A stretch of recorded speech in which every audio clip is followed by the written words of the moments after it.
प्रजापते व्रतं चरिष्यामि तच्छकेयं तन्मे राध्यताम् इदम् अहम् अनृतात् सत्यमुपैमि।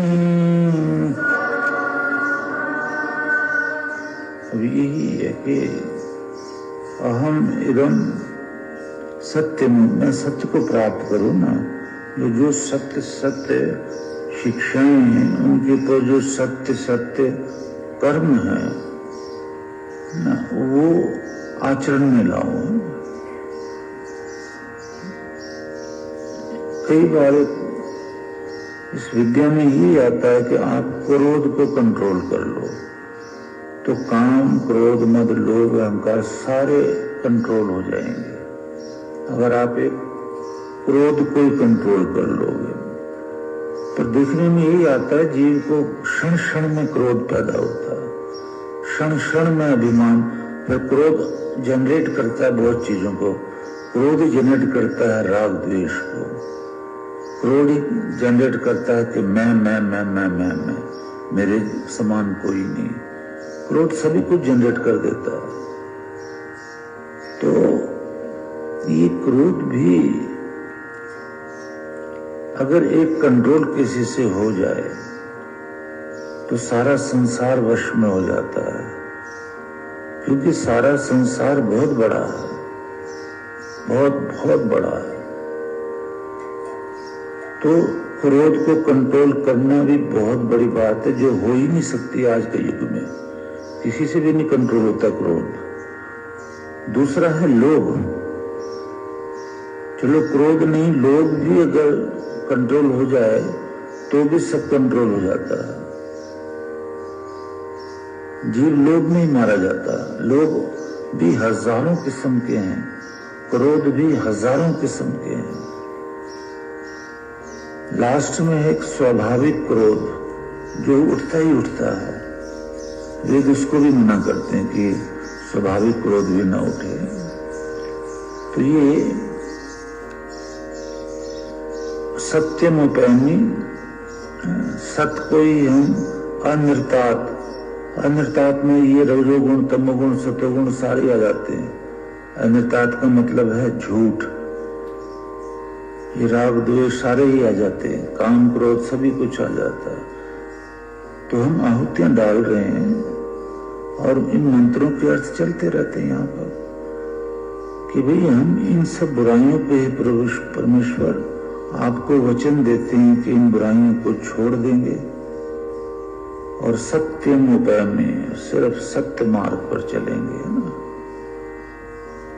तो चाहे हम फेल हो जाएं इस मार्ग पर चलने से, लेकिन शिक्षा यही है कि इंसान पूरी ताकत से कोशिश करे बुराई छोड़ने की, पूरी ताकत से कोशिश करे बुराई छोड़ने की। लेकिन कई जन्मों के ऐसे संस्कार गंदे होते हैं, वो बुराई को छोड़ने नहीं देते। नहीं तो बुराई छोड़ना कोई मुश्किल काम नहीं है, क्योंकि बुराई जो है ये काम करदारी छोड़ना बहुत आसान बात है। अब आप नहीं बता सकते कि आसान क्यों है, ये बहुत आसान है।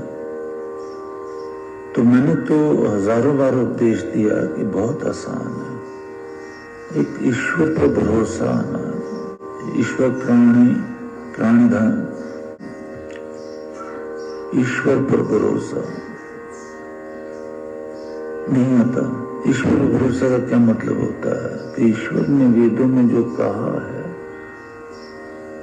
उन शिक्षाओं को ग्रहण करना, उन बातों को सुनकर एकदम से, और सुनने के लिए भी जिज्ञासा चाहिए ना।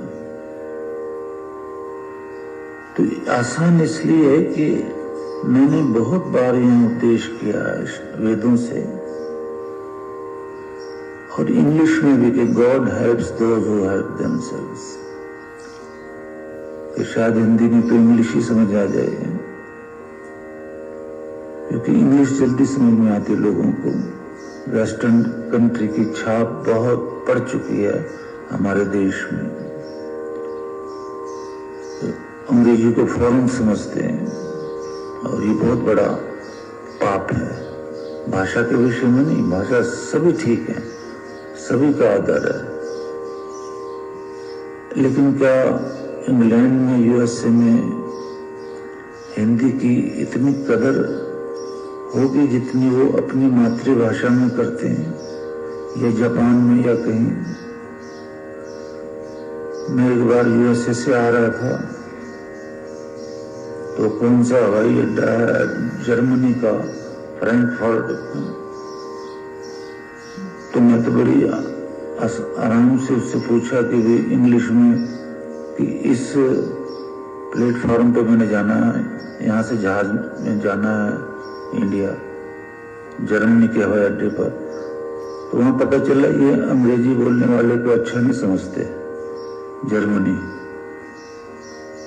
मैं भी हैरान हो गया और अच्छा भी लगा कि हर देश को यह अधिकार है कि सबकी भाषाओं का आदर तो करे, लेकिन अपनी मातृभाषा सबसे ऊपर रखे। और फिर संस्कृत तो सारे विश्व की मातृभाषा है, कोई माने ना माने वो बात नहीं है, पर जो विद्वान है वो तो समझे ना इस बात को कि संस्कृत से ही सारी भाषाएं निकली हैं। जो नहीं मानता उससे जिरह नहीं करनी है, उसका भी आदर करना कि कोई बात नहीं भाई, पर ये तो अच्छी बात है ना।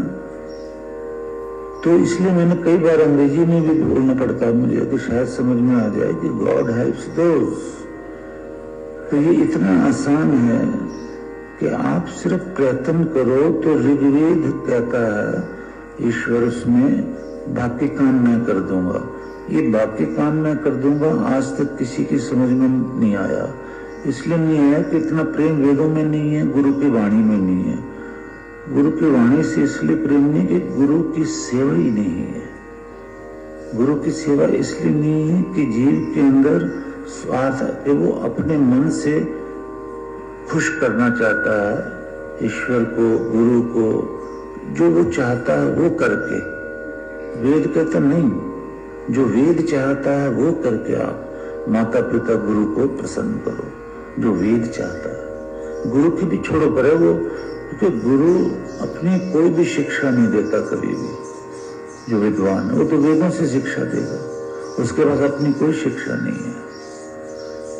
तो ये इतनी सी बात नहीं समझ में आई कि ईश्वर कह रहा है बाकी काम मैं कर दूंगा, बाकी तुम्हारे काम क्रोध मद लोभ सारों में आग लगा दूंगा। ईश्वर का भाव ये है तुम प्रयत्न करो कि तुम बुराई छोड़ रहे हो, लेकिन जीव प्रयत्न नहीं करता है क्योंकि वो बुराई में इतना लिप्त होता है कि अगर वो प्रयत्न करेगा तो अंदर से उसका मन तो उससे काबू है नहीं। जो मर्जी कोई कहता रहा कि मेरे काबू है, तो मन आवाज देता है कि अगर तूने अपना ये छोड़ा अहंकार तो तेरी ही बेइज्जती होगी। तो इसलिए वो कहता मैं अपनी बेइज्जती क्यों कराऊं। जीवात्मा है, जीवात्मा कहता मैं नहीं करा सकता, मैं नहीं बर्दाश्त कर सकता। जबकि बुराई छोड़ने से जीवात्मा अपने स्वरूप में स्थित होता है, वो ब्रह्म में स्थित होता है। अगर वो ये नम्रपन आ जाए उसमें, बुराई छोड़े, चाहे उसकी फिर कोई बेइज्जती भी करे, वो बात समझ में नहीं आती ना किसी के। देखो अद्वेष्टा सर्वभूताना में कितना अच्छा उपदेश है, किसी से द्वेष मत करो। ये कृष्ण महाराज का उपदेश कहाँ से है? वेद में जो आसमान द्वेष्टि, ये वेद है। वहीं से कृष्ण महाराज ने सीखा कि किसी से द्वेष मत करो, राग मत करो। तो जो शिक्षा वेद दे रहे हैं वो अपनानी, उसे ही सत्य कहते हैं। हे प्रभु मैं सत्य को धारण करूंगा। सत्य का ये मतलब नहीं कि मैं सत्य बोलूंगा, ऐसा कोई अर्थ नहीं है। सत्य का अर्थ मैं सत्य बोलूंगा और सत्य पर आचरण करूंगा, ये अर्थ है कि सत्य सत्य का ही आचरण करूंगा, झूठ झूठ छोड़ दूंगा। ओम